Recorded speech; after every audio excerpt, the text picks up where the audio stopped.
Sunday, everyone. This is Charlotte Cornegay coming live to you with another Forever Friends Academy live episode. How are you guys doing? I hope you are having a wonderful weekend. Where I live, it snowed. Like we literally still have snow on the ground in the just about the middle of April. But nonetheless, it still was a good it still was a good weekend. But I am so waiting for, you know, spring to come. So if you are in a place where spring has arrived, how blessed you are.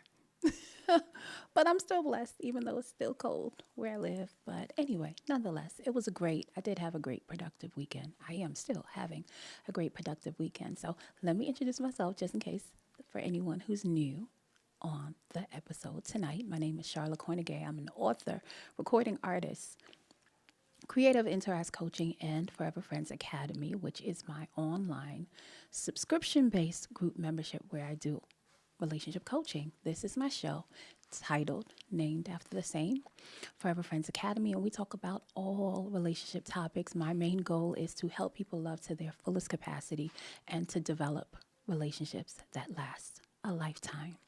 So welcome. If you like anything that you hear tonight, which I hope you do, definitely go over to my YouTube channel, Forever Friends Academy, subscribe, like, comment, share, spread the word. So welcome if you're new. And if you want to check out any of my music, on the stage I go by Charlotte K. You can peruse my music catalog. You can find anything from like anthem themed songs that talk about just, continuing on, going for your dreams and aspirations. Songs like I Know You Wonder, Finish Line, some of my favorites, as well as you can find some love songs there too. So love and inspiration. That's pretty much what you will get from me as an artist. So definitely check it out on your favorite music platform of choice. So let's dive into tonight's episode. Enough about me and what, this podcast is about. Let's dive into it. And I'm going to start. Tonight's episode is about don't lip sync through life. That is the quote for tonight. Don't lip sync through life. And I came up with it because I have told this story many times about me in my first experience of singing and how I developed stage fright, and how when I started to actually get back into singing, I wasn't really going to try to, really sing. I was going to go to chorus and lip sync. And thankfully, my musical mentor didn't let me do that. And so our previous episode that we were talking about, embracing and submitting wholeheartedly to your purpose. And I came up with that phrase during the explanation, thankfully, my musical mentor didn't let me lip sync through that class, but it didn't dawn on me until I got older that I realized that me learning that lesson then of not lip syncing through that class was also tied into, me just finding my voice overall and not lip syncing through life. So that's where some context, some background of where the quote comes from. So that is the quote for tonight. Don't lip sync through life. Let me know, first of all, do you like it? Do you not? It doesn't matter if you don't.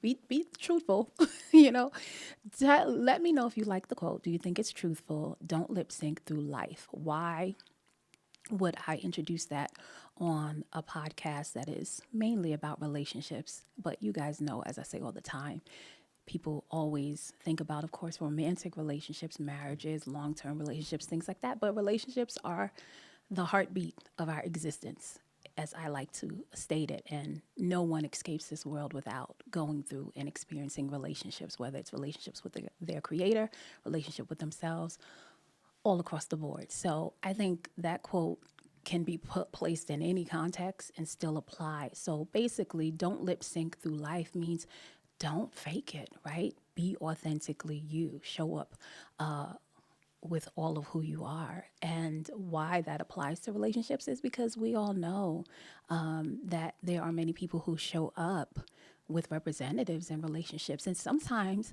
it's not because that person is trying, right, to like fake the other person out, or be a master manipulator in that way. Oftentimes it's just because we haven't really dived into self discovery, right, of ourselves to know what the authentic, who we authentically are. And so therefore if that's not done, then yeah, when you meet someone and you engage with someone, they're going to get a part, an aspect or a portion of you that is not necessarily maybe totally unlocked or fully authentic. And I think more often than not, that's the case, and sometimes we just don't know what to do with it. So definitely, that's the quote for tonight. Don't lip sync through life. Don't lip sync through your relationships. And the question that I've put along with it tonight is, let me know what spaces or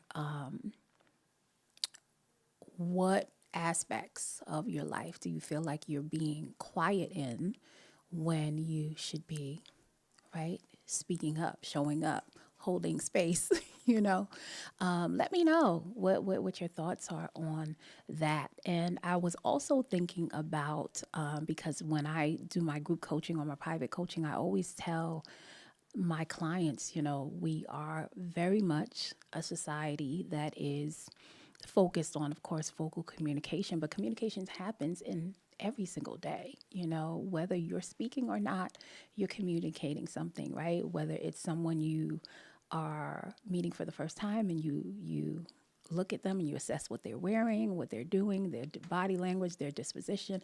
Communication is always happening, right? And it happens on so many different levels, right? There's visual communication, there's auditory communication, there is kinesthetic communication, right? And many of us, have our niches or things that we prefer and ways that we learn best or types of communication that we lean towards. So that's something that I also wanted to kind of bring up to you guys and ask you if that's something that you know about yourself. Like, what is the way that you like to communicate the most? And just to break those down, just in case someone's wondering, like, what? Charlotte, what are you talking about? Right? Visual communication means just that, right? Some people like to have graphics, designs, show me a video, then I'll get it. That's visual learning.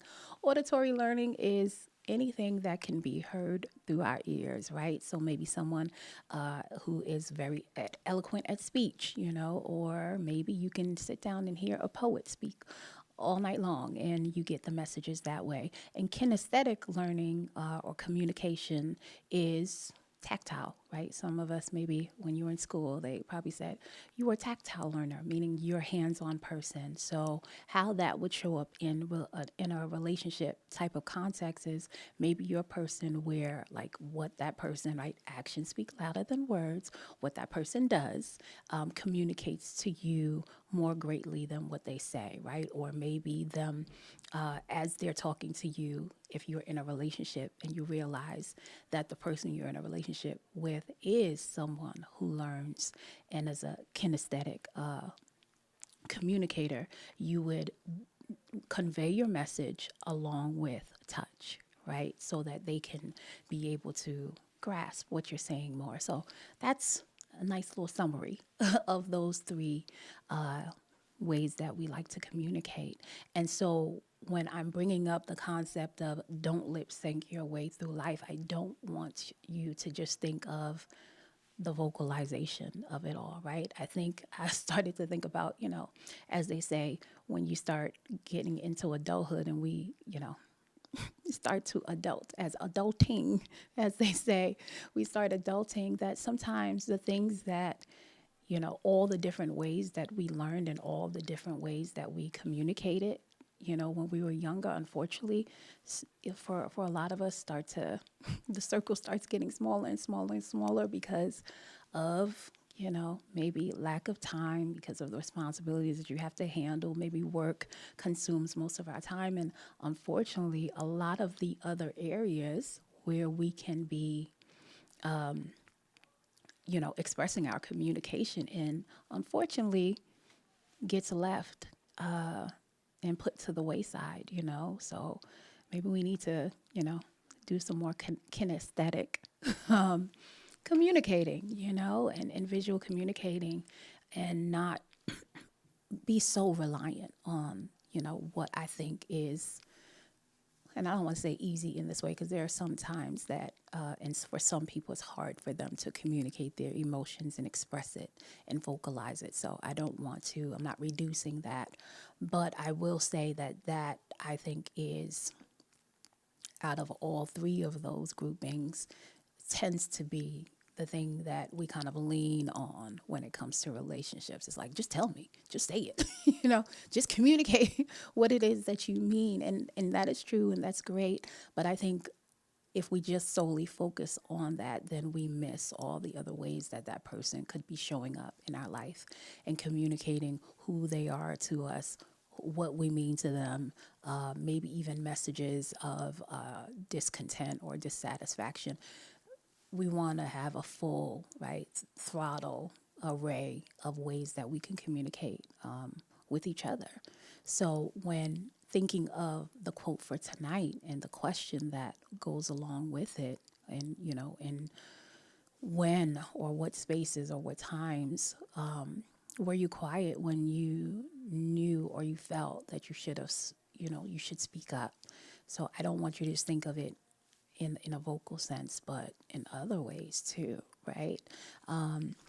So you guys know, definitely, I came up with the quote, so clearly it's near and dear to me, and I like it because, I tell the story about the fact of where it came from, and it was definitely, I intentionally was doing it when I went into my chorus classroom and said, I'm definitely going to lip sync right now so that I can just kind of breeze through this. And honestly, I was back then in my mind, until thankfully my angel came in the form of my music teacher. Back then, I was okay with just living with that fear. And now, looking back at it now, I'm just like, oh my gosh, thank God that God brought someone to step in the way for me, to not allow myself to do that. Because I don't think, matter of fact, I can't even say I know that if I would have been okay with, just kind of compartmentalizing it and saying, okay, this is just in the area of singing. It's not that big of a deal. Doesn't matter, if I don't do it. I know for a fact that it would have compounded in other areas of my life if I would have just been like, okay, to intentionally, right, kind of reduce myself and not face a necessary challenge, right? So that's kind of at the core of the messaging of that quote. Don't lip sync your way through life. That's what it means. It means like, don't live with whether it's fear or lack of confidence, however it shows up, don't live with and be comfortable with inner struggles, inner demons, because if we do that, then, right, at some point along the way, something in life is going to come to us where we're going to have to be tested. Where we're going to be met with a challenge, and that challenge is going to squeeze us, and what's inside of us is going to come out. And the more that we're okay with kind of sweeping things under the rug or bypassing necessary developmental things that we need to go through or necessary processes that we need to go through, then the more, those things really, what I've seen, whether it's me dealing with the clients that I have or whether just my own experience, is that they start to come. It's like you can't run from it, they come, until you learn it, just starts to come in different ways, but the same lesson, so not lip syncing through your life and not lip syncing through your relationships is just saying that, I'm worth showing up as all of who I am, right?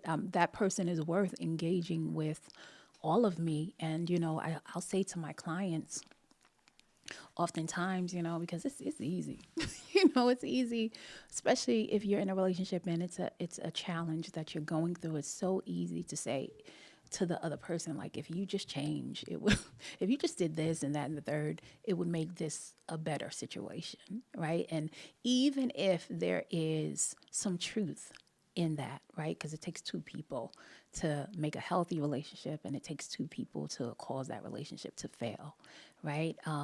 Even if one of them is more outwardly and obviously maybe in the wrong, or, or people looking at it would deem that person as the person who maybe made the most mistakes in it. Nonetheless, it's never just only on that person. It is the two of them that create the culture and the environment of the relationship. So I always tell them, like, you want to delight in discovering yourself. That's what I believe 101 of what we would quote unquote say practicing self-love is. My husband, I love the way he terms it. He doesn't term it self-love. He said, it's really just more of God, right? More of God. I want more of God in me so that I can know exactly, all of who I am, and then show out in the world in that way, show up in the world that way. So, but that's what it is, right? 101, like full acceptance of who I am. And let me delight in the discovery of that process so that along the way, when I meet other people, they delight in it too, because I'm already in a process of delighting in discovering who I am. And that comes with all of it, right? The good, the bad, and the ugly, as they say, right? You just want to dive in. And I think, when I think of that statement, of course, I think what would probably come to the forefront of somebody's mind is like, okay, in moments where I've had definitely many of them, definitely in the past, not so much now, thankfully, from doing the work. But I've had moments where there were times that I should have spoke up about something and I didn't vocalize it, right? And I stayed quiet. Or there was moments where I had the opportunity to let my light shine. It was like, it is your moment, and and then I would just like not, completely entrench myself in that moment and let all of who I am come out. So yeah, there's moments like that that go along with that quote, don't lip sync your way through life and through your relationships. But what I think about that's not necessarily always thought about is the inner conversations that we have with ourselves. That also applies there, and I think it applies there more so than the previous statement that I brought up. I was just having a conversation with a client the other day, and she's, the client that I'm talking about is not the only one I have come across that is like this. And let me know, anybody who's listening who might also know someone who is like this. They might call them maybe people who are like superstitious, but I wouldn't go that far. Because I don't think this person that I was talking to is a superstitious person. However, we were having a conversation and some things were coming up. And the things that were coming up, the client, she didn't want to say it. And I said, why don't you want to say it? Why don't you want to expose it? Because this is the space to do that, right? Where you can expose something, you can be okay with exposing it, because now you have another person who's there who can kind of help you, go through the process and walk you through it. And she said, words have power, and I don't want to put anything that that she didn't want to occur in her relationship out there. And the thing that I was trying to, or the truth, I don't want to say the thing, the principle or the lesson or the truth that I conveyed to her as I was on the phone with her was, but you're thinking it. And you're thinking it over and over and over and over again. So even though you're not exposing it to me, or others who might be able to kind of help you process it and help you, appropriate it or create a new type of mindset for you, you're just now being intentionally okay with allowing this thought that you believe, because you stated, is not a good thought. It's a toxic thought. But you don't want to say it out because you don't want to put it out in the atmosphere so that it happens. But this conversation is constantly happening within you. That's a conversation, right? And that is also applies to the quote that we're talking about tonight. Don't lip sync your way through life. Because if there are thoughts that are going on in your mind that you're repressing, right, or suppressing, and you don't necessarily want to expose them or say them because you don't want it to have power in that way to put it out into the world so it doesn't happen, but then you close it up inside, then the real process of what it takes to be able to expose things and put things out there so that it can be deciphered what aspects of this mindset or this thought is true and what aspects are not true and need to be, right, broken down or, either constructed in a different way because the way you're saying it to yourself makes it not, to your advantage, or if it's a thought that's just like completely toxic and we just need to, right, put it away. But harboring it inside doesn't allow for it to, be dealt with. And I think when it comes to definitely relationships, that happens oftentimes, right? Where we're in the relationship and we're not exactly saying what it is that we really need to say. And this can happen in the dynamic of a romantic relationship, or it can happen in the dynamic of, parent to child, or just among coworkers, things like that. It happens in all, and in a lot of relationship dynamics. But that is also because if that inner turmoil or that inner struggle is still going on, and you're engaging with these people on a day-to-day basis, right? There's a certain aspect of you that is coming as a representative, and it's really not exposing what your true feelings are or what your true sentiment is. So therefore, it's going to be very hard for the connection piece to come in, which is most certainly so important for us to have, in our relationships. For me, when I use my example in my story of my musical mentor, encouraging me and supporting me and, definitely many times pushing me out of my comfort zone to be able to face my stage fright, and the fear that I had to expose myself. I had to become vulnerable as an artist, as a person, to be able to go on the stage and authentically connect with the people who were coming, to experience my artistry. It's no different in a relationship, right? And so maybe, for artists who are listening and artists like myself, you can always use, the music to kind of channel your emotions and use that and put it in the song and put it, put what you're going through in that type of work of art. And then it's healthy depending. I'll say that because, we've talked about in the past that sometimes, that God made music. Music is great in all of the different topics that we have in life. But definitely there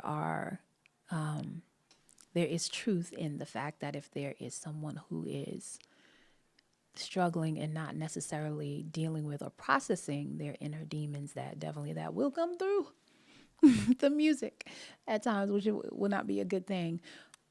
But if the artist is using it in a proper way and not necessarily, kind of using that medium to kind of just vomit on the people that are listening and trying to listen to the music and trying to be entertained in that way, then it can still be a healthy way to kind of assess the emotions and, utilize the artistry to do that.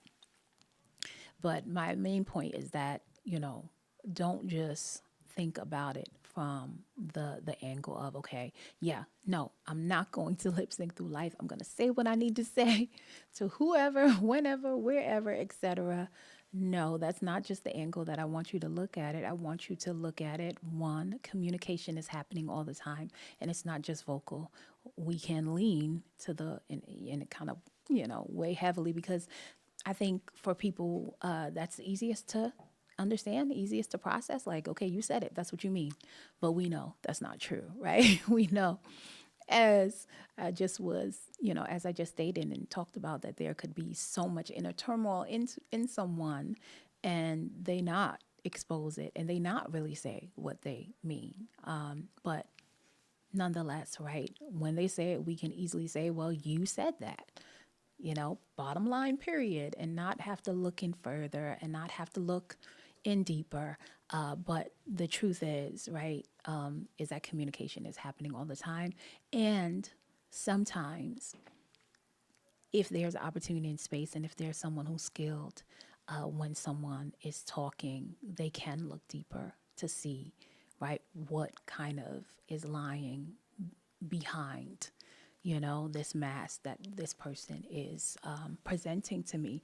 Not all of us are skilled that way, but there are some people, just like the example I gave with my musical mentor, who heard me. Ooh, God bless that man. God bless his soul.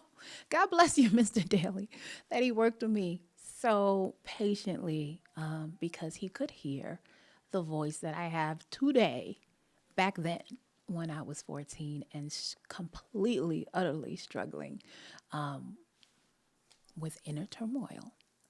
And thankfully, he was not one of those who just said, oh, well, that's how she sounds. That's how she, I heard it. Definitely was off. That's it. That's all I'm going to do, And sometimes we're like that, with each other in our relationships. We don't necessarily want to, We want to hear what we want to hear. Or if we can blame the other person and deflect, well, you said what you said, and that's it. But when we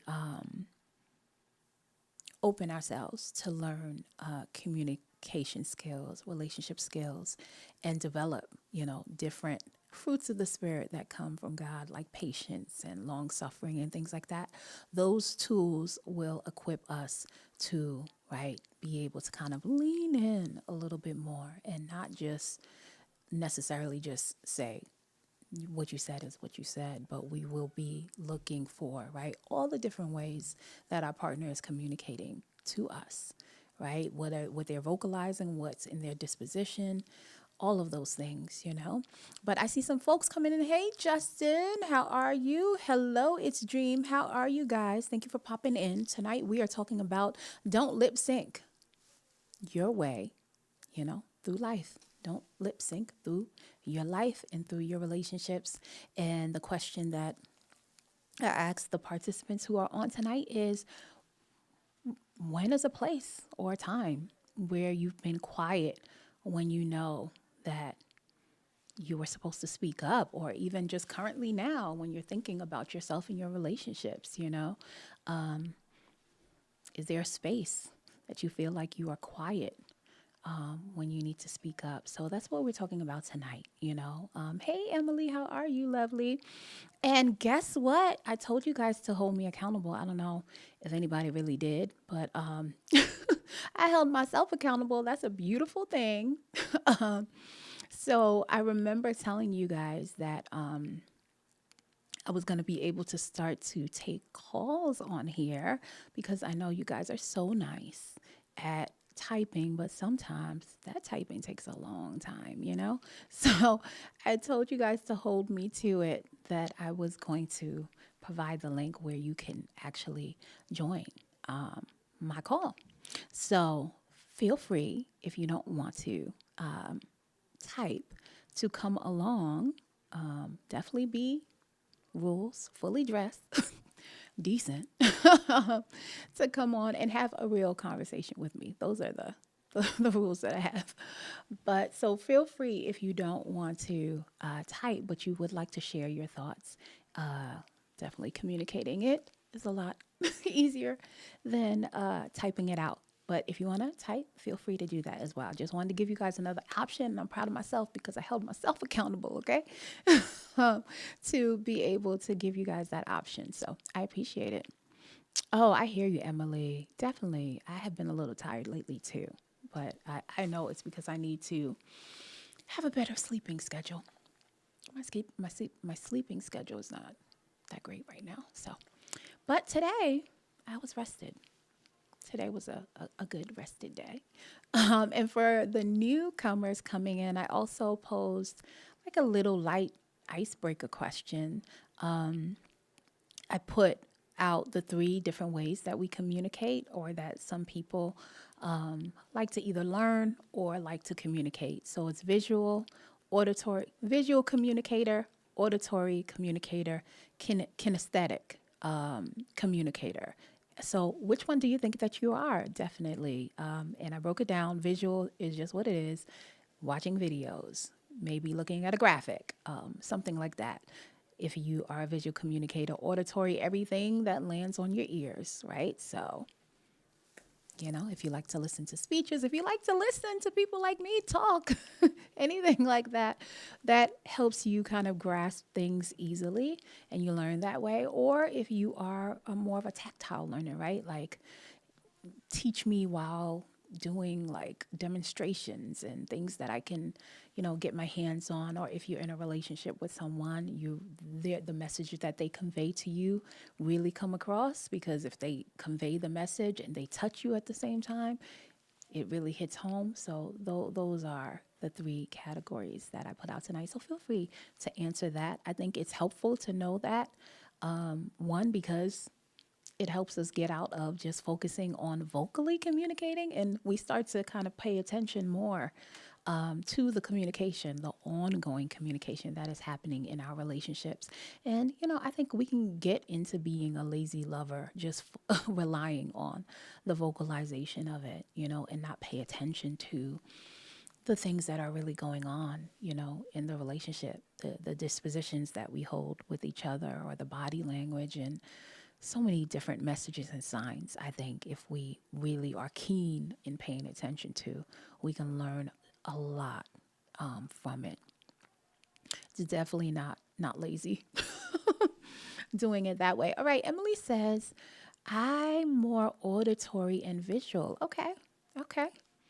I'm trying to, I was bringing that question to you guys, but I'm trying to think of which one I am. I feel like I haven't really figured out which one is number one. I feel like I'm kind of like Emily, where it's tied, where I definitely like tactile learning, hands-on, and also I think I want to say visual, but I'm like, yeah, I think it's visual. Only because I'm thinking, as I've stated to you guys before, that acting is my first love, and I think I'm a firm believer that we do see ourselves easily through the mirror of art. I feel like the messages, and the principles that come across, at least for me, come across more smoothly when it's wrapped in art. And I think I feel that way too, even in where I am now in the coaching, like even when I'm on here or if I'm coaching, there are sensitive topics and some messages are hard to deliver and convey. But I can take those same messages and put them in a song, and I feel like, it's easier for me. But I don't know if that's because when I do it, I don't have anybody, in the moment in real time that is like, opposing the message. Like I don't have to feel the struggle or even if it's not a struggle, just the process of kind of walking with someone and holding their hand while they're possibly going to dark areas in their life or facing challenges that are not, is not readily easy for them to face. I can just throw the message out there and it hits whoever it hits at any time, right? Without me being a witness of it or having to, I guess, support further. So I'm not sure if that's the reason why I necessarily like it and not just the fact that, okay, you know, the visual part of it. So I'm not sure, but I guess I'm gonna keep them tied like like Emily did, and put kinesthetic, tactile learning, and visual over auditory. Even though I love listening to speeches, I love listening to people talk, especially if they have a lot of sage wisdom. Like I love listening to people who have lived their life, elderly people who, yeah, I love that. I don't know, maybe I just love all things communication, especially the listening aspect of communication. I love taking in messages. I do. So maybe it's all three for me. I don't know. But I guess it would probably be kinesthetic, tactile, like if the person puts all of it together, whereas like, okay, I can do something interactive, touch something while hearing the sage wisdom come from them, and me looking at whatever it is still visual. So maybe it's that, probably kinesthetic. I will pick that one for number one, just because if it comes up in that way, I would be good.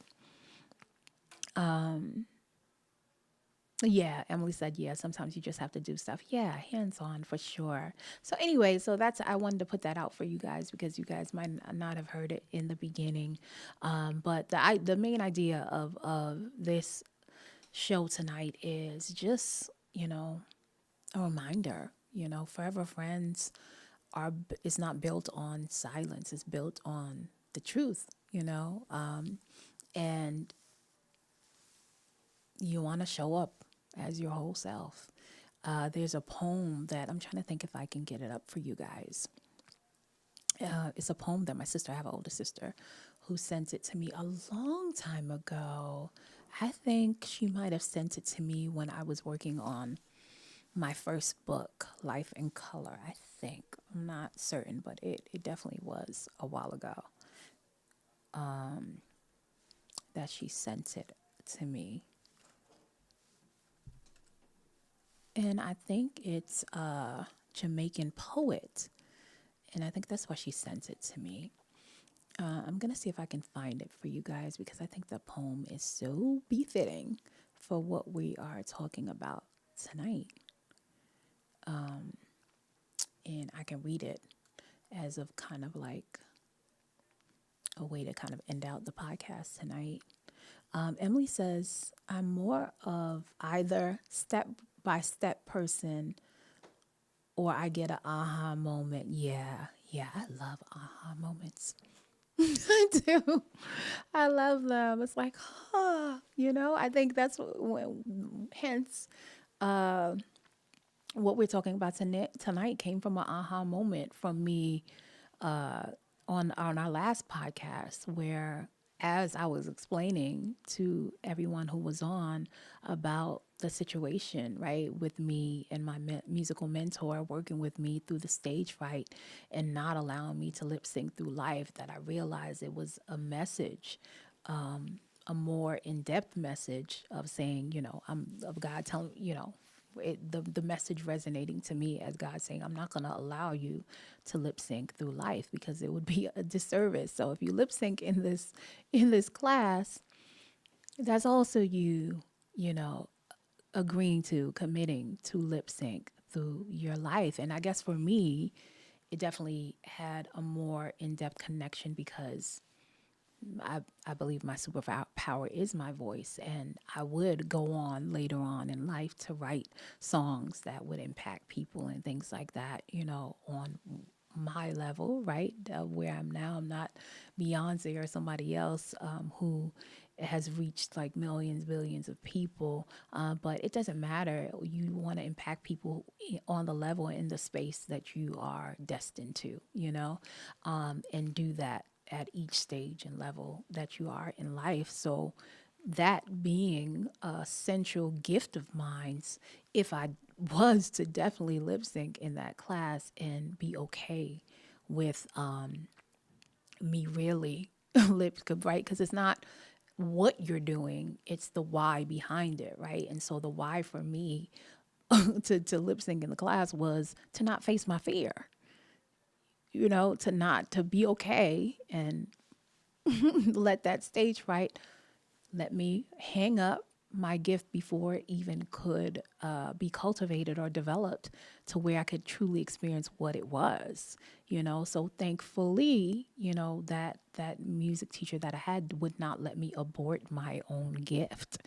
right? So it's deeper than the what. And I think, when we're talking about don't lip sync your through your life or through your relationships, that's what it is. And I think we can look at the what so easily. It's like, okay, this is what you did, or this is what you're doing.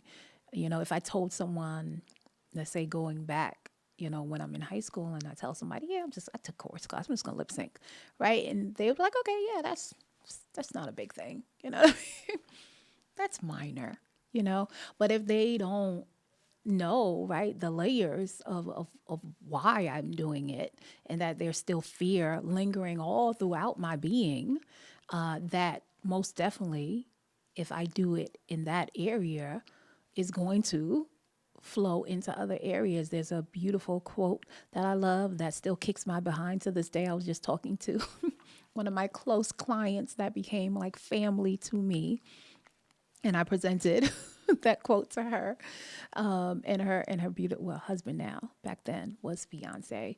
How you do anything is how you do everything, and I'll say it again: how you do anything is how you do everything. And she she was saying, I live by that quote, and I tell my kids because she is a music teacher. And she says she says that to them, and I said, yeah, I love that quote, and it kicks my behind every time, because now when I'm thinking about the things that I'm doing, no matter how micro to how macro it is, it holds you to a certain standard, right? A certain type of excellence or quality that you want to create in what you're doing. And it's easy to not focus on that when you think you're doing something that is minute, or not that important, etc. So going back to that example, if I told someone and they supported me in that wrong decision of me trying to just kind of lay low in the background and get an easy A and not think that it was going to affect other areas in my life, then it would have come up in another area or some other time in my life. But thankfully, I God sent me in the class to a teacher who was not just one of those teachers that were just going, by default, doing it day by day and maybe not passionate about what they do.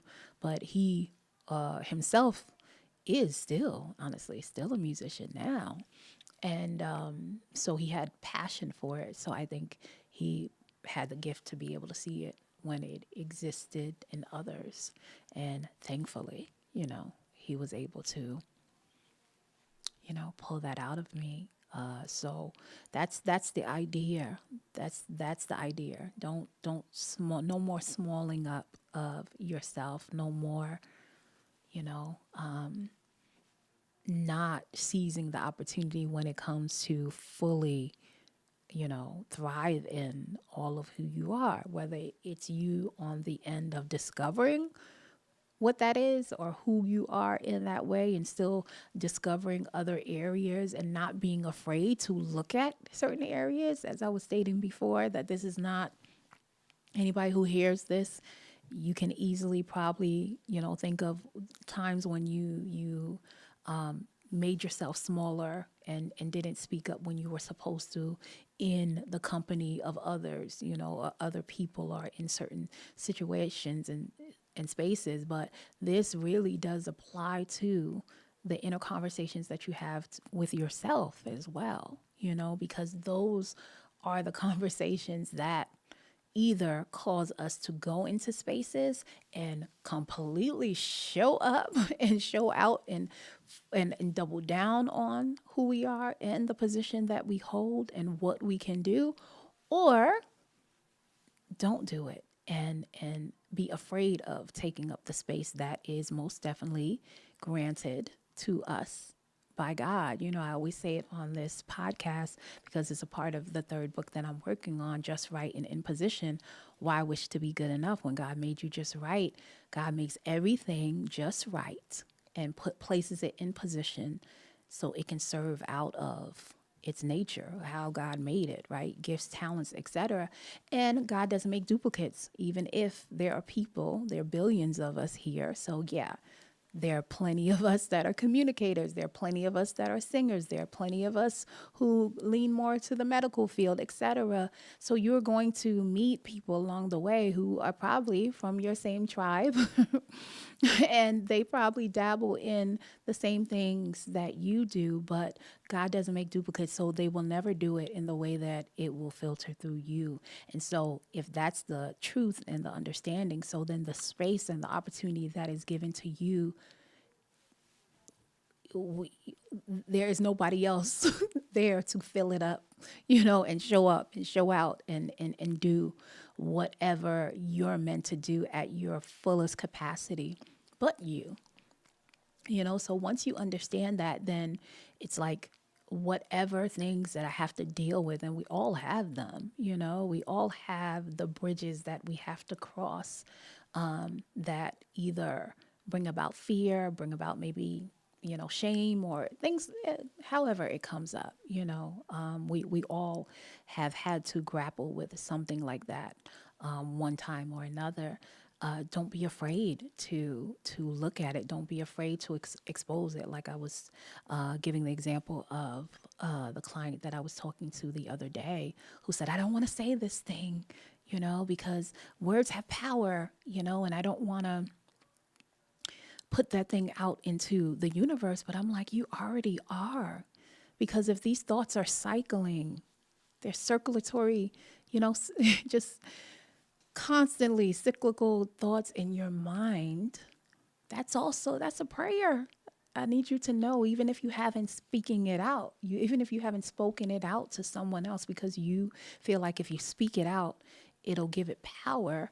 You're already giving it power if you are locking it inside of you and allowing it to continually be on repeat without exposing it to people who can be, an authentic space for you and will help you to kind of process through and assess it, then that's the work. That's the deep work. I was just telling another one of my clients who is like family to me now, and I was saying, I think more and more I'm realizing when I look out amongst believers and non-believers, right? But I think more so people who have committed and have said that they believe in God, that, how hard sometimes it still can be, like the thought of it and the truthfulness of like, okay, if I,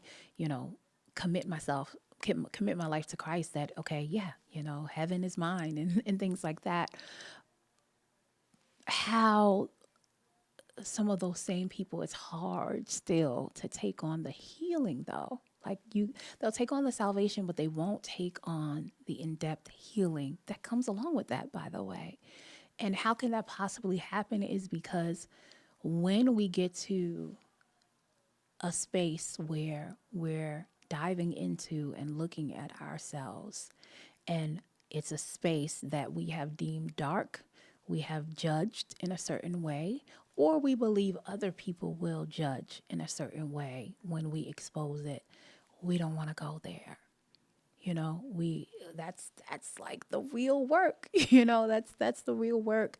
And I think as they try to approach it, that would actually be the pinnacle moment of the truth of whether you've really taken on Christ or not, because in that very dark space, that's where he'll be. That's where he'll meet you at. That's where the truth, the light, the love will meet you there. But you can't be afraid to go there. That's where the power and the uncovering and the truth comes to fruition, where it's like, okay, yeah, what you went through, what you did, past history, story, that doesn't make up who you are, and once that gets uncovered, then the light, you know, the shadows disperse in the midst of the light. I wrote my book, 7 Stages of Love and Relationships, and one of my favorite quotes in there is about vulnerability, and talking about how vulnerability is to God first, you second, and then third, the people get the reward of engaging with someone who is okay with being their authentic self and showing up, because there's so many people who struggle with being able to do that. And I say it's really a process of letting the light of God inside you so that the light can shine right on the areas in your heart and in your life, and the shadows disperse, and then what's left is you standing in the true light of who you really are, right?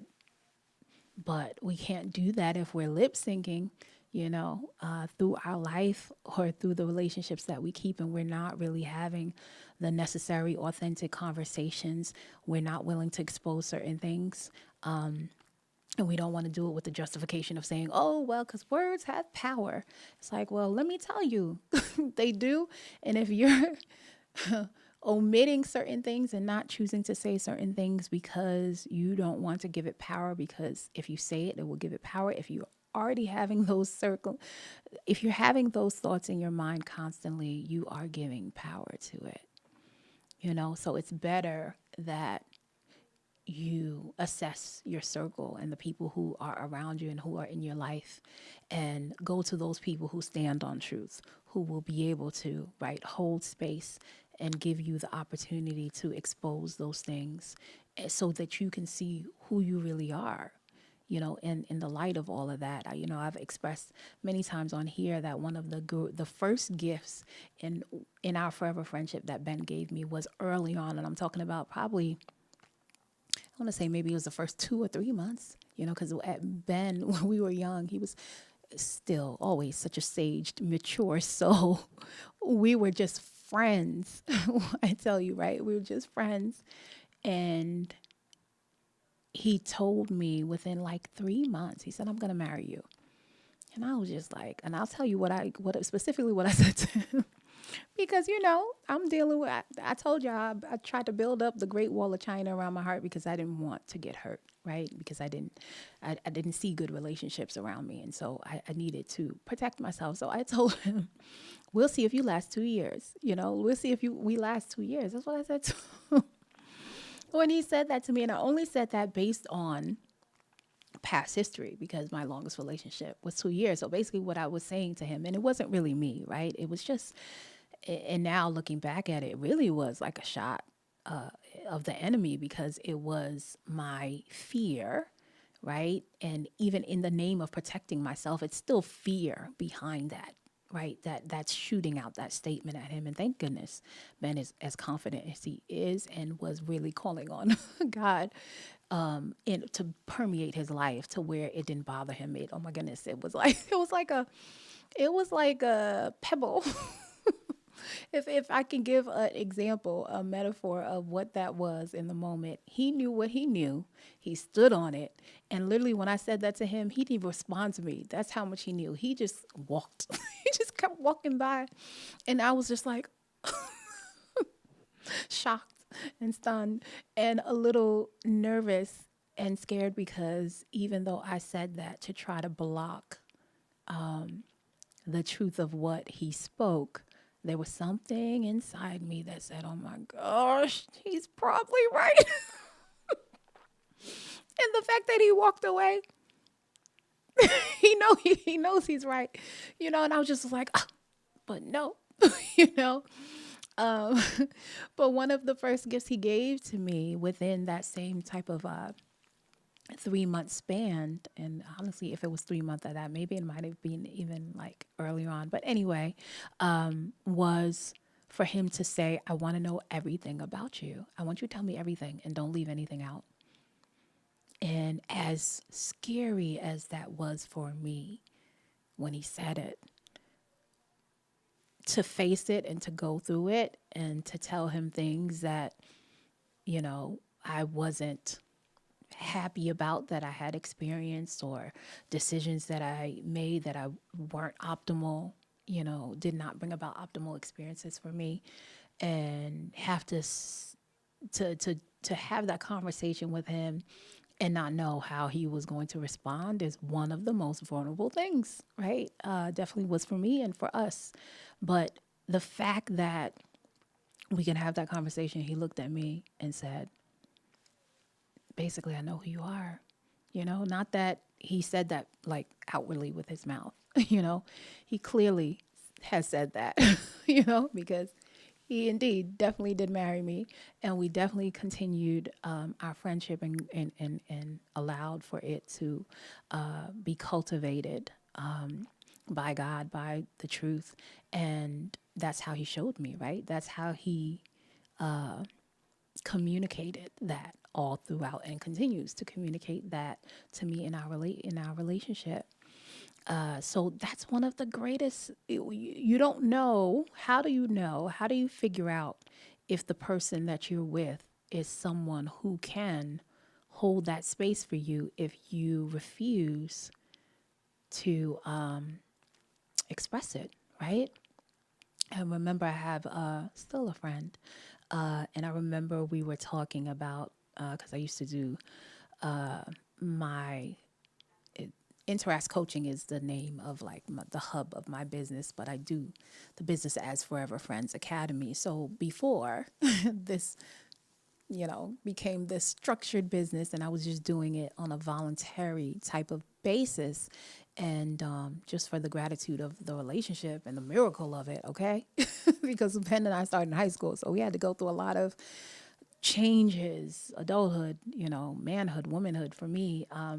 We had to grow with each other through all those stages. And definitely looking back at it now, it's most definitely a miracle, because a lot of the people who started with us are no longer even together. So I said, out of my honor, I want to do this. I want to create a space where people can talk about relationships, people can feel like they're not alone, and they can get answers to it. And I can provide principles and things that are steeped and anchored in God, things that I know that worked within our relationship. And so when I would do that, I remember I had a friend who would come, and her and her husband would come, and I remember they were very staunch about like no divorce, like we're not getting divorced. We don't even say that, like, because no divorce ever, And I remember I used to tell them, like, I get it, I get it that you say in your mind and you put it out there, no divorce. But at the also, there can be relationships that have a lot of inner turmoil, or an outward struggle too. And so I've seen people say that with their mouth, no divorce ever. And in their hearts and the culture and the environment of their relationship and their household, they're married on paper but divorced in the way that the relationship functions, and the way that they both resist or refuse to submit, to the principles of God that they could apply to their relationship that would enrich their marriage and really make them one and in harmony, right? So it's like one thing to say something, and then it's another thing to actually really be living that thing and really demonstrating it and really going through the necessary processes to be able to, course correct the relationship so that the fruit of it shows that it is like the way that, right, God intended it to be. So in that same way, that's another example, right, where don't lip sync through life, don't lip sync through your relationships.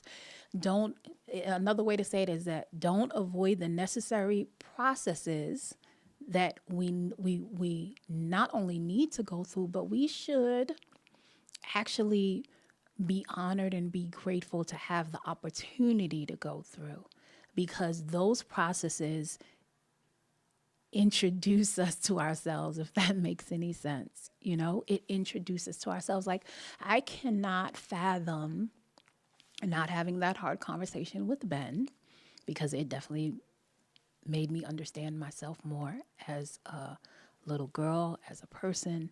It definitely helped launch what I'm doing right now. I can't imagine not, going through the process of dealing and facing my stage fright and working with Mr. Daly, my music teacher at that time, and facing that fear and, not having the voice that God gave me be unlocked, and sometimes we can dismiss things and not know how vital they are, or how vital of an opportunity or how vital of a pivot, like one decision or one, moment can afford us.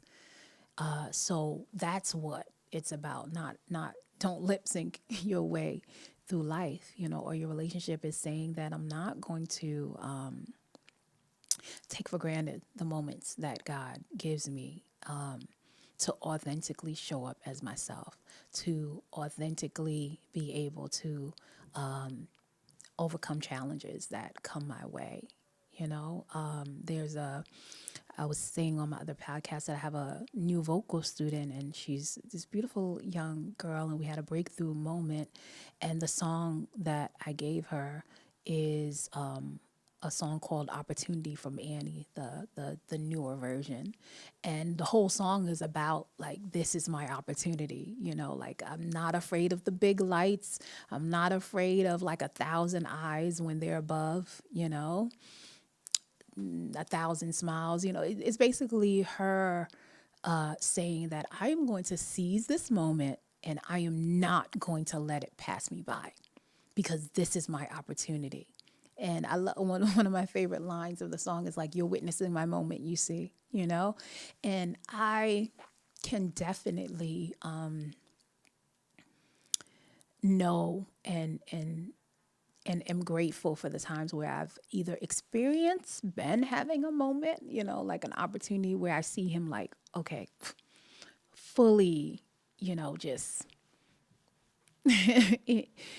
completely one with what God has called him to do in that moment or in that season. Like, for example, I'll give you guys an example. We have our home, and when we first bought it, it was just like, there was a section of it that was just like concrete, basically. It was, I think they were supposed to finish the other half of the basement, but the owners before us, there was one owner before us, they hadn't gotten to it. So it was just, slab. And when we bought the home, we said eventually that we want to put a studio in it because we're both into music and things like that. And I remember we were shifting, his profession basically was shifting. And he took that moment to go full throttle into entrepreneurship. And he said, I'm going to build the studio, right? Because when we first bought the house, I didn't know whether he was going to build it or whether we were going to contract other people to do it. He said, nope, I'm going to build it. And I was like, okay, let's go. One thing I will say, and if he was on here, he'd tell you too, Charlotte, never lose faith in me. I always have faith in him. Faith is the strongest currency from me to him, and that's another question I wanted to put out there for you guys, for whoever's listening right now, or catching the replay, what you can, a thought that I would love for you to put in your mind when you're thinking about this topic tonight is, what kind of voice do you want to have for the person that you're with, right? Because communication is key. You hear all these things about communication and, about what you can express. But sometimes, do we have the intentionality of like what type of voice you want to be towards?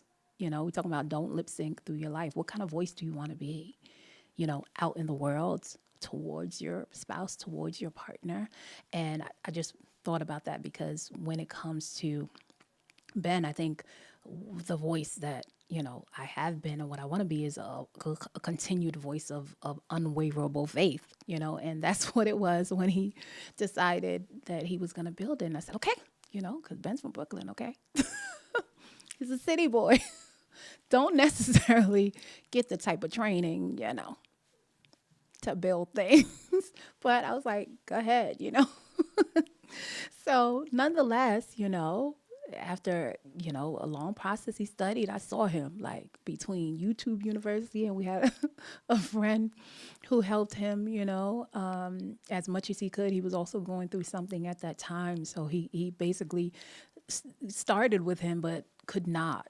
Just very little in the beginning, and then man had to do the rest of it. And I literally saw him become a renaissance man, like literally plumbing, electrician, just all of it. Like, I was just like, when I say just in awe and completely floored that he was able to do it, and every music that you hear that at least comes from me. Of course, Ben works with other artists as well, but the music that you come is in our home. It's home based. So I'm very grateful for that, but that is coming from a fuel of faith. That's the type of voice that I want to be towards him. And I'm hoping that when I'm on here with you guys, that's also a voice that I want to put out into the world, whether it's people don't really believe that like long lasting relationships, that type of love that is like 30, 40 years, 60, until death do us part, for real, not modern society. Like, I like you now, but I don't like you later. Let's sign these divorce papers and say irreconcilable grievances or irreconcilable differences. No, I'm in it for the long haul, through the ups and downs, through the loop-de-loops, wherever this roller coaster goes, and even more powerful and importantly, how about we let the faith that God gives us be the captain and lead us through this roller coaster, so that it's not where you feel like it's a roller coaster that you are not, is out of control, and only allowing or affording for you to experience things that aren't enriching and things like that, So that's a good question, along with the other question that I asked. When you're looking at yourself now, what are the areas that you're quiet in that you should be speaking up, and not just vocally, but or in some of the other ways that we brought up, that we like to learn or that we like to communicate: visual communication, auditory communication, kinesthetic, tactile communication. And for definitely the adults listening, I think we need more of that tactile learning for sure. You know how many people it says adulting sucks, because you're paying bills, you got responsibilities, and sometimes we just forget about, like, adults just need to play. For real. For real, like drop everything and just play. We forget. So absolutely. But let me read this from Emily. Emily said, I'd like to have a reassuring voice. I like that, Emily, because sometimes you just need a reassurance. That blessed me, Emily. You are absolutely right. You are absolutely right. You are so right. There are so many people in the world that just need reassurance. Yeah. I like that, but thinking about that will make you a better communicator. I always tell my clients, like, yes, communication is key and it is the way, and et cetera, and it's a vital component of a relationship. But before you focus on what you're going to communicate to your partner, how about we put some intentionality on that. Like, what voice do you want to be? What is it? And why, right? Before the what, examine the why. Why is it that you want to say what you want to say or do what you want to do? And even more importantly, behind that is, what is the spirit that you're doing in? Where is this coming from, right? Because just like the example I gave you guys, I could have said to someone, I'm taking this course class and 14 years old. It's a elective class. It doesn't matter. It's minor. you know, it's completely minor. It's fine. I'll just lip sync through it. And they probably would have been like, okay, yeah, sure. Yeah, it doesn't matter. It's elective. It's not like it's language arts. It's not like it's math. You're good. But they would know, right? That the why behind that is, no, she had an incident and she has stage fright.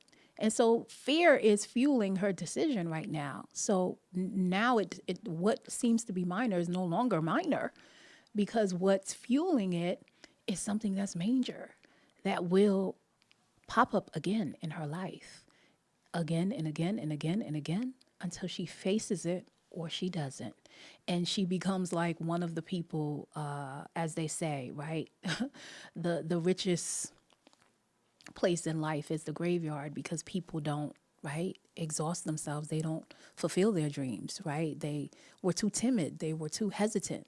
They delayed, whatever it is. I didn't want to be that person. And thankfully, God knew. He heard the prayer, even thankfully, my deep down inside prayer was louder than what the fear was. And so God brought, reinforces for me.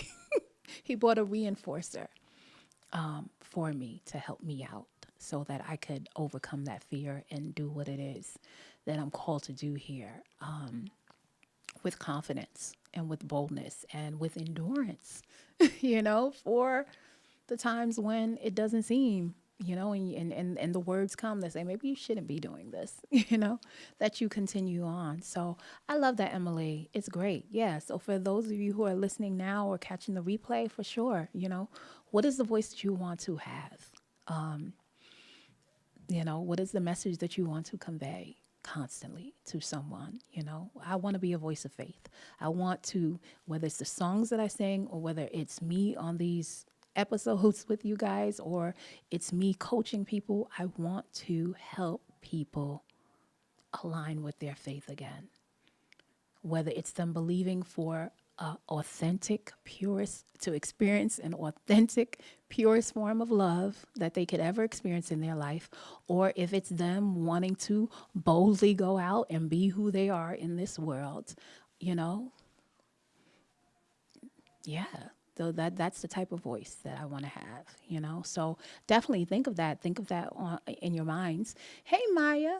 Hey, Time Music. How are you guys doing? We are talking about tonight, don't lip sync your way through life. All right.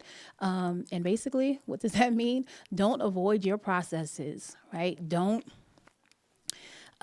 choose not to face, whether it's fear or whether it's vulnerability. Yeah. Don't avoid the necessary processes that we need to go through life. That is the quote, the questions that I've asked tonight. Feel free to, let me know what your thoughts are on them. Is when you think about yourself right now, what is a time that you've been quiet when you knew you were supposed to speak up? Is there an area in your life right now that you feel like you're being quiet in and you need to get louder? And I also just finished posing the question of when you are speaking to your partner, and if you're not in a relationship right now, maybe think about your future partner. What is the voice that you want to be towards them, right? What is the voice that you want to be in the world? So those are some of the things that we are talking about. And as I told the folks who were in here earlier, I do have a link for those who don't want to type. Because I held I told them to hold me accountable. No one really did, but I held myself accountable. So amen to that. Amen to my own accountability. And I basically have a link now that you can come and you can talk to me, okay? Talk to me. Talk to me, people. Right? So if you don't feel like typing and, you know, you can come online. You're appropriate to come online, right? So rules, don't come on here like naked. Right? So be fully dressed, be serious, all right, in the conversation, real questions, okay? I'm married already, happily. Don't ask me. Don't come for me. I'm already taken. All right. So, those are the rules. Other than that, all is welcome. Free to come. All right. So, yeah. So, if you want to come on and you don't feel like typing, but you do want to share your wisdom and gems to the world, feel free to do that. Or if you have a question for me, feel free to ask that. I always say to people that I think one of the things that I'm really good at, my friend called me Baby O, means Baby Oprah, because I've always been the friend who asks like, you know, umpteenth questions. And like with each question, it's like going in the corridors of your heart, So I'm really good at asking questions to help people get their own answers. That's what I think I'm good at. Yeah. I'm going to explain it like that. I help you get to your own answers by asking you, right? Hey, listen, asking the right questions will lead you to the right answers. So I think I'm very gifted in that. So hence why I throw out the questions to you guys. One, to make you think of things in different ways, in different angles, because I'm all for looking at things from a bird's eye view, or as I like to say, from a God perspective, not selfishly looking at it from one angle or what you think it is, but actually coming out of yourself and looking at it in total. I did communication studies, right? Lo and behold, I had no idea that I would be actually using it. Cause I love the arts, y'all. I just did it because I thought, everybody was like, get a real degree. So I really was just doing it for that, but I didn't think I was going to use it. But lo and behold, God knew. I had no idea. But the reason why I brought it up is because, we had to do a lot of journalism, a lot of writing, and a lot of assessing, those five, W's and that H, the who, the where, the why, the when, the how. So, I think that probably was training for me to be able to look at things holistically, that, and I just naturally have a passion and a curiosity to do so. Like I want to understand from every facet and every angle. And, believe it or not, acting too. A lot of people think acting is not like a studious type of industry to be in it, but it actually is. And it's fascinating, at least to me.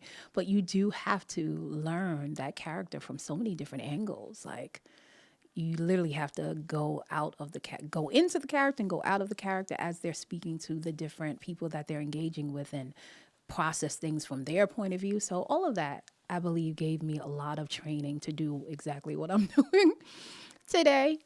Even though I'm still like, I can't believe that I'm doing this. But Maya, let me read what Maya wrote. She said, a time when I should have spoken up was when death was being spoken over me. Oh no. As a young person who knew better, I want to be an inspiring voice to my honey boo bear. I love it. That's one of my favorite couples, y'all. Literally was a client, became a friend, and now family. Absolutely. Yeah, definitely. She said, so actually, I won't read that second statement, Maya, but I appreciate you. Thank you for sharing that. Definitely have to speak against people, who are trying to speak false things over our lives. Absolutely. Especially death. Oh my gosh, that's crazy. But yeah, absolutely. Absolutely. And if not for anything else. Did I say that right? I don't even know. But what I would like to say is that just because Maya brought that up, when you're thinking about counteracting false, I guess, either ideologies or things that you feel like people are placing on you, I don't think there's any greater power in counteracting that than through your demonstration. A lot of times people do, want to speak up and say certain things, which is fine. I think you should, if somebody, especially if it's someone who's repeating certain things, you want to do that and you want to counteract it. But there's no greater communication. I always say it here all the time that your whole life is a prayer unto God. Your whole life is communicating to God and to others around you. It's not just when you decide to vocalize it, just like when we pray, and we decide to whether clasp our hands or we're praying in church or we're praying over our dinner. The prayer didn't end. Your life is still going, and the choices and the things that you're making are prayers. So it's something like that. Of what Maya just brought up. The greatest demonstration is who you dedicate and you determine yourself to become. In the face of that type of negativity and toxicity, just like when I said to Ben, when he said, I'm going to marry you, like 3 months after our friendship began, I said to him, just out of my fear, in the name of protecting myself, we'll see if I'll see if you last 2 years.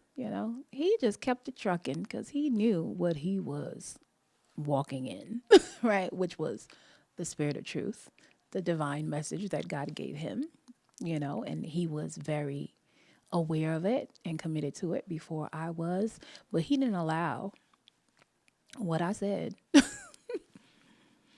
He didn't pay no mind to it, and I think a lot of times, sometimes that's what we have to do too. You don't pay any mind to it and you keep going. You let your life and the script that you're creating, the biblical scripture of your own life, speak for itself.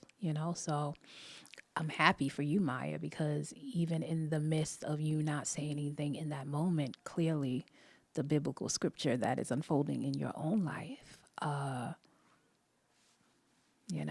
has spoken louder. Even though you didn't vocalize it in that moment. So that is also something, I would love for those watching and anyone catching the replay to take away from tonight's episode is, if there are moments that you look back when you're thinking about the question that I asked you and was like, man, yeah, I wish I would have spoke up. I wish I would have said something in that moment. There's no bigger clapback than what you demonstrate in your life. They will see, or maybe they won't. But either way, you will, be enjoying the fruit of your life and your commitment and your diligence, and your dedication to coming up, into or showing up into this world and becoming, all of who you're meant to be. So definitely. So let's wrap it on up because you guys have been with me for a long time, but I'm glad. I'm glad that one, I'm able to talk to you guys now, even though nobody came on. I'm just happy because, I was accountable to myself. Yay, Charlotte. Pat on my back for that. And I'm glad that, you have another mode to communicate to me with. You don't have to just type. You can get on here and talk to me, folks. Okay, talk to me nice. Talk to me nice. Right? So I'm happy about that, and it shows progression. So I'm happy. Something new. But outside of that, let me get you these 3 points. Before I get off, let me say what Maya said. Maya said, amen. There's a quote, I think it's from the Dear Future Wifey podcast. podcast, oh Lord, podcast that's like let your character outlive the lie. Oh yes, I love that. Let me say that again. Matter of fact, that's good. Let me put it on the broadcast, okay? Because that's really good. It reminds me of a quote that I came up with one of the first episodes when first decided to go live. I did an episode of how I used to get so flustered and so like, no, not flustered because I'm not that type of person. I pretty much stay calm. Not flustered, but upset. Yeah, that's the better word. I wasn't flustered. I'm calm. It takes a lot to fluster me. But I definitely was upset and didn't like being misunderstood. And I the episode I was talking about the fact that, it was hard at first or challenging. It still is sometimes, if I to be completely honest, right? Depending on the people who I'm around, it's hard or challenging sometimes to merge the fact that I'm a singer, an artist, as well as the coaching, right? Because, in society and in the world, people group people, it's kind of like when you see somebody wear glasses, you think they smart, yeah, it's ignorant, but hey, it's the truth, like you put some glasses on and, you say what you're saying and then it kind of hits differently to certain people. But what I'm saying is that there are categories and groups, and sometimes if you're in the artistry and you're a singer, they don't necessarily think of you to be intelligent, or much less have wisdom or things like that. And so when I would try to combine the two, meaning like go into spaces, like say I went into the a space of like a coaching industry workshop or event, and then I tell them I'm a singer as well, it was almost like, well, then you're not really, are you really equipped to do what you're setting out to do? Or people would find out and forget, maybe they wouldn't even know the coaching aspect and they would just look at me. And usually people read me wrong, based upon just just physical. And I was saying on that episode that I used to get so upset, and then until God kind of like got a hold of me, he said, Charlotte, no, don't be upset.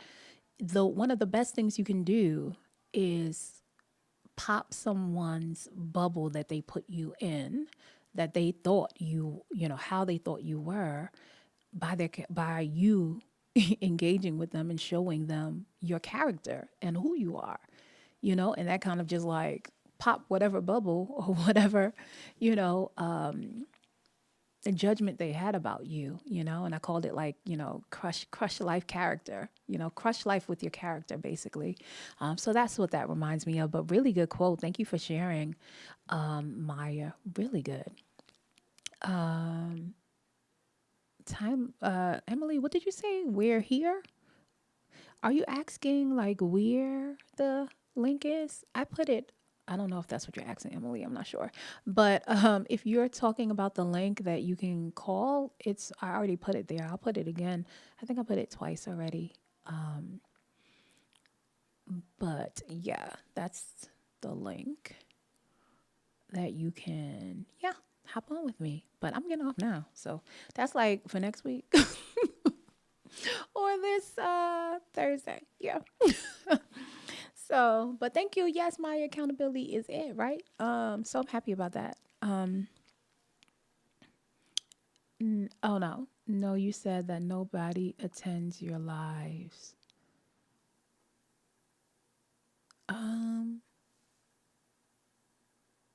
Oh, I'm sorry, Emily. Did I say that? Did I say nobody attends your lives? I'm sorry if I said that. That's wrong. No, I don't mean that. No, I have people on here. Did I say that? I'm sorry if I did. No. No, of course you guys are on here. And I'm always grateful for everyone who's here. I'm sorry if I said that. I don't recall saying, maybe, I don't know. But I'm sorry. No, of course you guys are here. Yes, and people come on. I don't know if I was talking about it in a different context. I don't know. But nonetheless, No, I don't mean it like that. Of course, you guys are here and you guys talk to me all the time. And anybody who comes in, you guys engage with me heavily. So, absolutely. No, definitely. But yeah, so three takeaways from tonight's episode, which is communication is always happening. So when you're thinking about don't lip sync through your life and through your relationships, do not, I repeat, do not just focus on what you vocally communicate. Think about whether you are like to, if you're a visual communicator, do messages come across when you see videos, graphics, however, whatever it is. Pay attention to that, and also pay attention, actually that's someone you can ask, your partner who you have, or someone who you are, potential, could be a potential partner, like what kind of communicator do you think you are? Like, what lands best for you? Are you a visual communicator? Is it more of auditory type of communicator, or you are more, kinesthetic, tactile learning, you know what I mean, and communicator? Because it's helpful, right? Because that will help guide you on, the best way to kind of like interact with them. So communication is happening all the time. Don't just rely on that's the laziest, it's the easiest to say, that's what you said. If you didn't mean it, why did you say it? Let's dive deeper, and aim to dig deeper and put on our discerning eyes and ears, and focus on the multiple, different ways that things are being communicated, from yourself as well as the people around you. So that's number one. Two, basically don't do yourself a disservice to not authentically be who you are in this world. Forever friends, it's not built on silence, it's built on the truth. So don't be afraid to expose, right? Because what I said earlier on is sometimes it's easy to think about this quote and think about examples where there were times that you were quiet and you should have spoken up because maybe someone said something to you that offended you or it wasn't right, and etc. But I really want you to hone in on the conversations that you have with yourself. What are the cyclical thoughts that are in your mind, that are going on? Because just because you don't put a voice to it and speak it outwardly does not mean that that thing is not on replay and repeating, and will become like an internalized prayer for you that will affect, right, the way you navigate, not only your relationships, but the way you navigate how you show up in the world. So don't lip sync through life means also not being afraid to go through, process your own emotions, process your own thoughts, and appropriate them in the right way, so that this is the third one, the voice. What voice, what type of voice do you want to be in the world? What type of voice do you want to be towards your partner? Is it a voice of reassurance, like Emily said? Is it a voice of faith, like I said? Is it a voice of love? Like Maya said, what is it? And allow that to shape, the way you communicate in the speech that you have, first towards yourself, and then, right, towards others. So those are the three, takeaways. If you take away nothing else, that you can take with you tonight. Maya says communication is always happening. Do not lip sync through life. This is good. Thank you, love. I appreciate it. And thank you guys for always coming on with me. No, yes, absolutely. I never want to think I'm taking you guys for granted. Listen, one thing I've learned, and thankfully, whether it's one person or hundreds or thousands, thousands of people, sorry, you still show up and you show out and you take up space and you seize the opportunity that's given you, because we don't know what tomorrow holds, so I literally wrote it in one of, I think I put up a couple of posts today, and one of my favorite ones was, I think it was my music. I had saw a playlist that had my music, and that Spotify created, and they'll create lists based on who people are listening to, and things like that. that are similar artists to you. And it was like a picture of me, a picture of Beyonce, and then Grande, and then it had like Rihanna on it. And it just blessed me so much. And I had put on there that, you know, sometimes it's not how many people are listening, it's who's listening that matters. And I said that just because, you know, we live in a culture scape where, you know, everything is like how many views I have, how many people, and things like that. That's just right now, right? The current way when it comes to technology and things like that, that people are focused on that.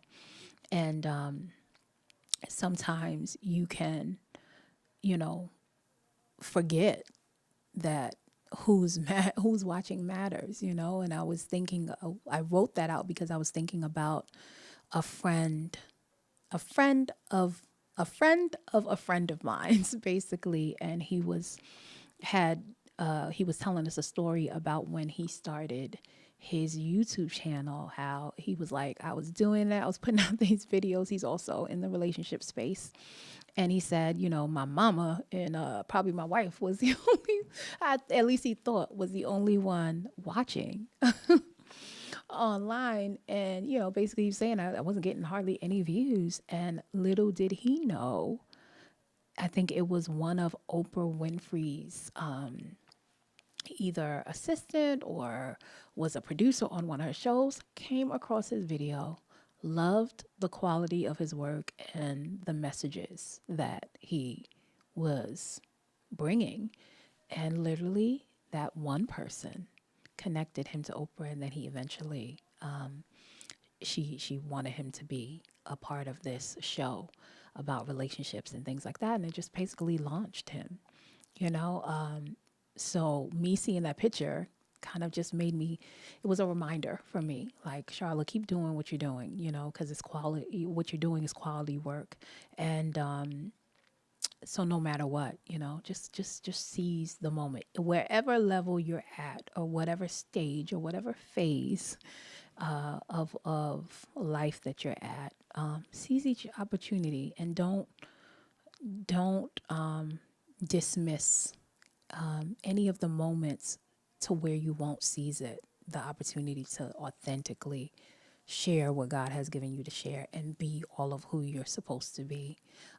Don't go in any space and diminish yourself for the sake of someone else's comfortability. And I think more importantly, don't diminish yourself for the sake of your own false comfortability, and not face, you know, the challenges or that come your way. All right, so I'm going to end out the episode because I told you guys I found that poem. So I want to read that poem to you guys, and then we're off. All right, thank you guys for coming on. You know, I always say you can be anywhere else, okay?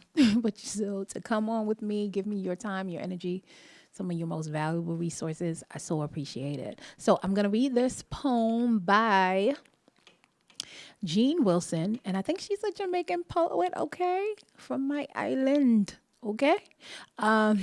So I'm gonna read the poem. It's called "No More Smalling Up of Me," and then I'm getting off, folks. All right. So it says, "No more meekly saying yes when my heart is screaming no. No more taming of my feelings so my power won't show. No more hiding my exuberance from disapproving eyes. No more watering down myself so my spirit won't rise. No more smalling up of me, pretending I am not here. No more running from the music and the spotlight's glare." Oh, I love it. No more living in this prison, barricaded by my fears. No more turning and retreating in the face of new frontiers. Even as I am speaking, I am taking shape and form, harnessing my powers like a gathering storm. There's no obstacle so loud. There's no obstacle so bold as to dare stand in my way. I am taking back my life, and I am doing it today. Beautiful poem. I remember when my older sister, sent me that poem, and it resonated with me in the same way.